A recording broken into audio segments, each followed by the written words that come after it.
Governments and institutions in Canada are trying to use their voice to wait to silence us, to silence workers, students, educators, and peace-loving people who dare to support Palestine. For years now, we have heard stories about politicians being afraid to speak up against the far right-wing Israeli government and their human rights abuses against Palestinians. And we've heard those stories even more in the past weeks because of what has been going on over there. But now we have an example as to why a lot of politicians don't say anything when they should be speaking up. Sarah Jama, who is a MPP in Ontario, a member of provincial parliament, and now a former member of the NDP, because she was kicked out of her party, which is supposedly supposed to be more of a left-leaning party, kicked out of the Ontario NDP because she spoke up against Israeli apartheid. So, I'm going to go over her statements, the 2 weeks long saga over this. I'm also going to give some other information here, the various human rights organizations, including the UN that agrees with Sarah Jama, and just how this is not only the wrong thing to do for the NDP, but also politically the stupidest thing they could possibly do. So it all starts with this. This is from October 10th, Sarah Jama's initial statement, and the hashtag here, Free Palestine.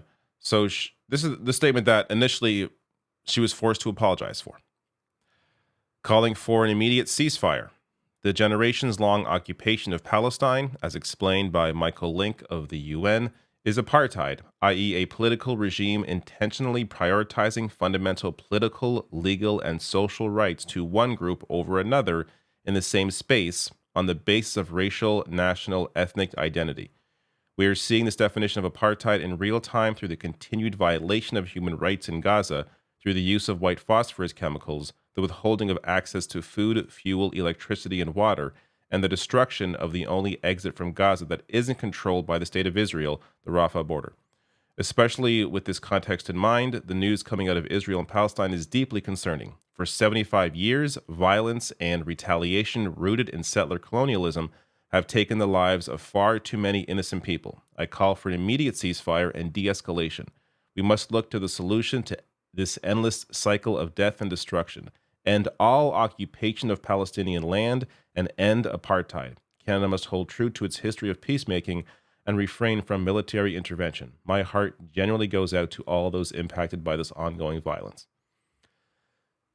She had to apologize for this. These are stating basic facts about the realities. Here are some examples of other groups saying, I would say even stronger statements. This is B'Tselem. This is an Israeli-based human rights organization. Revenge Policy in Motion, Israel committing war crimes in Gaza. And this is a group that, of course, accurately condemns Hamas as well, and also is condemning Israel and has been condemning Israel for years now for committing war crimes, for apartheid, for the occupation of Palestinians. So, if a human rights group based in Israel can recognize this, why can't Sarah Jama recognize this? Human Rights Watch, this is from October 21st. Immediately restore electricity, water, and aid to Gaza, saying that to Israel. Denying population essential services is collective punishment, a war crime. This is from Amnesty International, damning evidence of war crimes as Israeli attacks wipe out entire families in Gaza. Sarah Jama's statement, her initial statement, didn't even go this far. I mean, not that there's nothing wrong with her initial statement, but on October 10th, she stated the basic facts around occupation and was forced to apologize over it. Here is Independent Jewish Voices talking about today. There is a Toronto Jewish organization's call on the Canadian government to demand a ceasefire, stop funding the Israeli army and the occupation of Palestine. So that happened this morning in Toronto. And Jewish Voices for Peace, this happened last week. Just as we demand an end to genocide in Gaza, we must put the same effort into dismantling the system of Zionism, apartheid, and colonialism that brought us this moment. And you had many people come out in the Capitol and call for this. Also, worth mentioning the human cost here, just the, as I've discussed in other videos, the disproportionate response from the Israeli government again and again and again. It's very clear.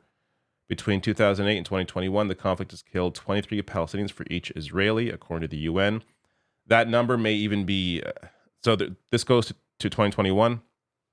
Newer figures would likely put that at the same ratio or even worse, as again, the Israeli government has killed more Palestinians over the last 2 weeks than Hamas did civilians in Israel.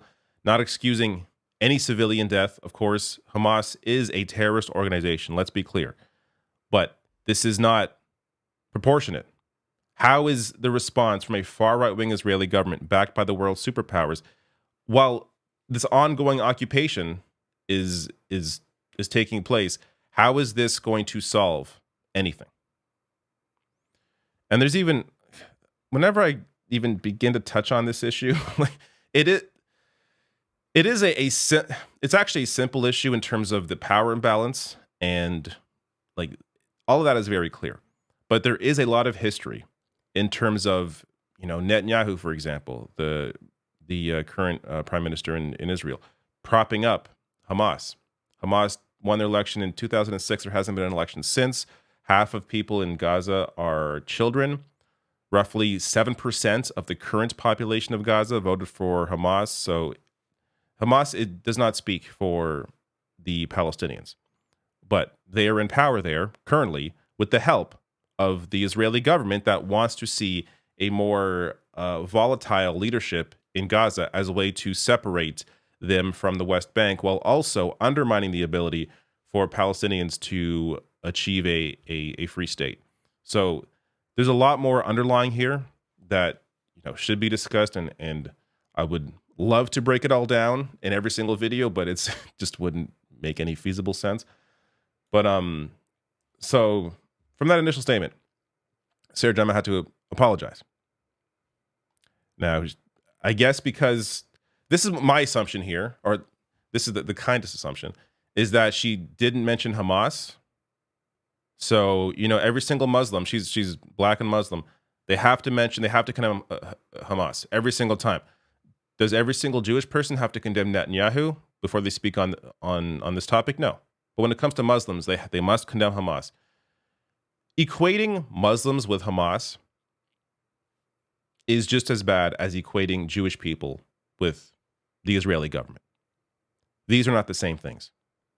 So to try and expect, or to try not expect, to demand that Muslims condemn Hamas before criticizing a far right-wing Israeli government and their human rights abuses is, it's Islamophobic. It's inherently anti-Muslim, just as it would be inherently anti-Semitic to put what the far right-wing Israeli government is doing, to put that on Jewish people.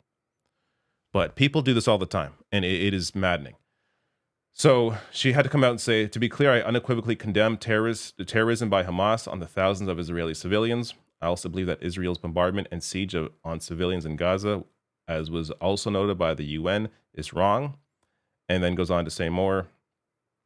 She stands with the federal party that believes that violence against civilians is never justified and that there is no military solution to this conflict. So I'll get to the federal party and their position near the end of this video, because it's a much better position, at least from what I've seen in recent statements, compared to the Ontario NDP. But this was posted today. So before she was kicked out of the party, she writes here, 13 days ago, I called for an immediate ceasefire and de-escalation by the Israeli government, which had begun a horrific siege on Palestinians in Gaza. And then goes on to say this. Since I made this statement, Israel has only escalated its assault on millions of Gazans. The Israeli Defense Forces have killed thousands of Palestinians, destroyed residential areas, and ordered the evacuation of at least 20 hospitals in northern Gaza. Israel is telling people who are already injured, sick, and dying in hospitals in Gaza to leave. Since I made my statement, Israel has bombed refugee camps, United Nations schools, hospitals, airports, and the Rafah border crossing between Gaza and Egypt. The unspeakable destruction continues and represents collective punishment against all Gazans in retaliation for attacks by Hamas. The Ford government has done nothing meaningful to say about these atrocities and has now targeted me to distract from its own scandals. And those of us committed to Palestinian life refuse to be distracted. I restate my call for an immediate ceasefire by Israeli forces and for the immediate restoration of food, water, fuel, and electricity in Gaza. And I applaud the many elected officials in Canada who have joined this call in recent days, and I hope even more of you will speak out. I ground my words in the realities of the Israeli apartheid and Israel's ongoing domination and occupation of Palestinian lands. Governments and institutions in Canada are trying to use their voice to wait to silence us, to silence workers, students, educators, and peace-loving people who dare to support Palestine. And to every person who's taking a risk to speak up for Palestinian dignity and safety, I see you and I hear you and I am with you.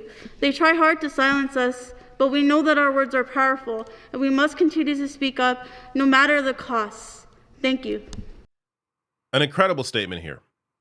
Understand the pressure she's been under, the bombardment she has been under from both members of her own party, members of the other parties, the media, random people online, has been the focus of attack of all of these groups, and still comes out strongly stating facts around the Israeli government and the ongoing occupation, the apartheid, the human rights abuses, the war crimes, coming out with the statement. Amazing. And you have here Canadians for Justice and Peace. This is another human rights organization in Canada coming out to support her, saying, "Thank you, Sarah Jama, for your principled support for a ceasefire and for condemning Israel's brutal violence against Gaza, no matter the cost of speaking up. There are 2.3 million people in Gaza who deserve freedom from bombardment, occupation, siege, and apartheid." And guess what? She was then kicked out of the party. So Sarah Jama ejected from caucus by NDP leader Marit Stiles. So the statement here from the leader: "In our caucus, there is room for different viewpoints, even dissenting ones, but that is based on the foundational principles of trust and working together as a team. Ms. Jama and I had reached an agreement to keep her in the NDP caucus, which included working together in good faith with no surprises. Our caucus and staff have made significant efforts to support her during an undoubtedly difficult time. Since then, she has undertaken a number of unilateral actions that have undermined our collective work and broken the trust of her colleagues. Some of Ms. Jama's actions have contributed to unsafe work environments for staff. As such, with the support of our Ontario NDP MPPs, I've been left with no option but to remove Ms. Jama from our caucus." I would love to, I'm reading reporting around this. So far, no reporter has apparently asked the leader to specifics around this. But how has she undermined your collective work? How has she broken your trust? How has she contributed to an unsafe work environment? Unsafe work environment for standing up for human rights? For being the lone voice brave enough to do so? If you expect me to publicly support the Ontario NDP in any of my work, if you call me again for a donation, if you expect me to knock on doors, you're out of your goddamn mind. And you are going to lose. This party is going to lose a ton of people because of this. It's one thing to have separate positions on, how much money should you put into healthcare, or strategy issues, what issues should you focus on? What wouldn't you focus on? But when it comes to human rights, when it comes to genocide, when it comes to the oppressing force that is the far right wing Israeli government that have brutalized Palestinians for decades, if you can't recognize a obvious human rights abuse that is agreed to by the UN, by Amnesty International, by Human Rights Watch, by Israel-based human rights groups, by Jewish human rights groups, if you can't recognize that what is obviously going on, then there's nothing to work from here. There's no reason for me to fight for this party if you can't recognize obvious human rights abuses. This is the very scary Sarah Jama that has contributed to unsafe work environments The very scary Sarah Jama.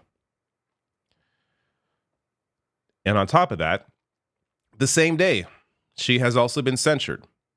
Now, this was brought up by Doug Ford's conservative government. They voted in favor of a motion that not only acts as a formal disapproval of the Hamilton Centre MPP statements, but also prevents the speaker from recognizing her until a formal apology is made and the social media post is deleted. This social media post is what they're referring to. this one where she's stating basic facts as quoted by the UN. She was censured over this. So she can't speak in Parliament. She can't vote. And that was passed with, so Doug Ford and his Conservatives control Parliament. So they're the ones that, passed this. The NDP, I can't say to their credit, but the NDP did not vote, thankfully, in favor of censuring her at least. Now, Matthew Green came out in support of Sarah Jama. Matthew Green is a member of the federal NDP, so came out to support her, at least in terms of the censure vote. I have not, let me check now, I have not seen a recent statement on him from, or if there's going to be a statement, there doesn't appear to be, on her being kicked out of the party. So that'll be the real test. If anybody comes out from, in a prominent position like this, comes out to support Sarah Jama, despite her being kicked out of the party.